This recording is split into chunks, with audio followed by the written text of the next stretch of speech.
కుంభవృష్టి దాటికి పోటెత్తిన వరదలు ఈశాన్య రాష్ట్రాలను అల్లకల్లోలం చేస్తున్నాయి. భారీ వర్షాలకు కొండ చర్యలు విరిగిపడి పదుల సంఖ్యలో ప్రాణాలు కోల్పోయారు. అస్సాంలోని 20 జిల్లాలపై వర్ష ప్రభావం ఉండగా 4 లక్షల మంది ప్రభావం పడింది. వరద పరిస్థితిపై ఈశాన్య రాష్ట్రాల ముఖ్యమంత్రులకు కేంద్ర హోంమంత్రి అమిత్ షా ఫోన్ చేసి ఆరా తీశారు. కేంద్రం అన్ని రకాలుగా సాయం అందిస్తుందని హామీ ఇచ్చారు. 2 రోజులుగా ఎడతెరిపి లేకుండా వానలు దంచి కొడుతున్నాయి. అసోంలోని సిల్చార్లో 42 సెంటీమీటర్ల వర్షపాతం నమోదైంది. కుంభవృష్టి కారణంగా 7 నదుల్లో వరద ఉధృతి భారీగా పెరిగింది. పలుచోట్ల వానలకు రోడ్లు, రైల్వే లైన్లు, ఫెర్రీ సర్వీసులు దెబ్బతిన్నాయి. జనజీవనం స్తంభించింది. అనేక ప్రాంతాలకు విద్యుత్ సరఫరా నిలిచిపోయింది. స్థానికంగా పలుచోట్ల వాతావరణ శాఖ రెడ్ అలర్ట్ ప్రకటించింది. భారీ వర్షాలు అసోంలోని 20 జిల్లాల్లోని సుమారు 4 లక్షల మందిపై ప్రభావం చూపగా 10 మందికి పైగా మృతి చెందినట్లు అధికారులు వెల్లడించారు. లోతట్టు ప్రాంతాల్లో సహాయక బృందాలు రెస్క్యూ ఆపరేషన్ చేపట్టాయి. హెలికాప్టర్ల సాయంతో వరదల్లో చిక్కుకున్న వారిని రక్షించి సహాయ శిబిరాలకు తరలిస్తున్నాయి. గువాహటిలో కొండ చర్యలు పడి మృతి చెందిన కుటుంబాలకు అసోం సీఎం హేమంత్ బిశ్వ శర్మ 4 లక్షల పరిహారం ప్రకటించారు.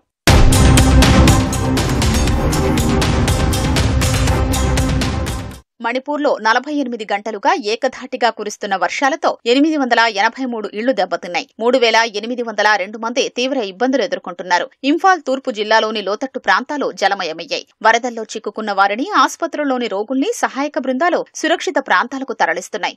వరద ప్రభావిత ప్రాంతాల్లో మణిపూర్ గవర్నర్ అజయ్ కుమార్ భల్లా పర్యటించి సహాయక చర్యల్ని పర్యవేక్షించారు. భారీ వర్షాలకు సిక్కింలోని పలు ప్రాంతాలు దెబ్బతిన్నాయి. రోడ్లు ధ్వంసం కాగా తీస్తా నదిపై ఉన్న 2 వంతెనలు పాక్షికంగా దెబ్బతిన్నాయి. కొండ చర్యలు విరిగిపడి కొన్ని చోట్ల రాకపోకలు నిలిచిపోయాయి. మంగన్ జిల్లాలో చిక్కుకున్న 1500 మంది పర్యాటకుల్ని తరలించేందుకు వాతావరణం అనుకూలించడం లేదని పోలీసులు చెబుతున్నారు.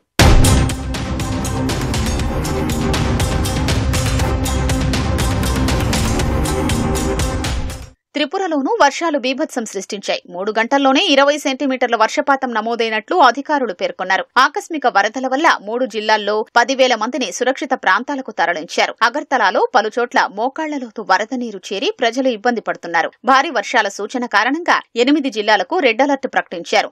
మిజోరాం, మేఘాలయ, అరుణాచల్ ప్రదేశ్, నాగాలాండ్లో జోరు వర్షాల కారణంగా జరిగిన ప్రమాదాల్లో పలువురు ప్రాణాలు కోల్పోయారు. వరద ప్రభావం తీవ్రంగా ఉన్న రాష్ట్రాల్లో సైన్యం, ఎన్డీఆర్ఎఫ్ బృందాలు సహాయక చర్యలు చేపట్టాయి. లోతట్టు ప్రాంతాల్లో చిక్కుకున్న ప్రజల్ని సురక్షిత ప్రాంతాలకు తరలిస్తున్నాయి.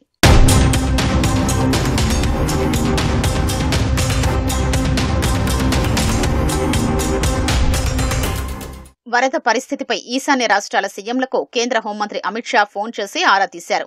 సహాయక చర్యలు జరుగుతున్న తీరును మణిపూర్ గవర్నర్తో సహా అసోం, సిక్కిం, అరుణాచల్ ప్రదేశ్ ముఖ్యమంత్రులు కేంద్ర హోంమంత్రికి వివరించారు. వీలైనంత త్వరగా వరదల్లో చిక్కుకున్న వారిని రక్షించాలని షా వారికి దిశానిర్దేశం చేశారు.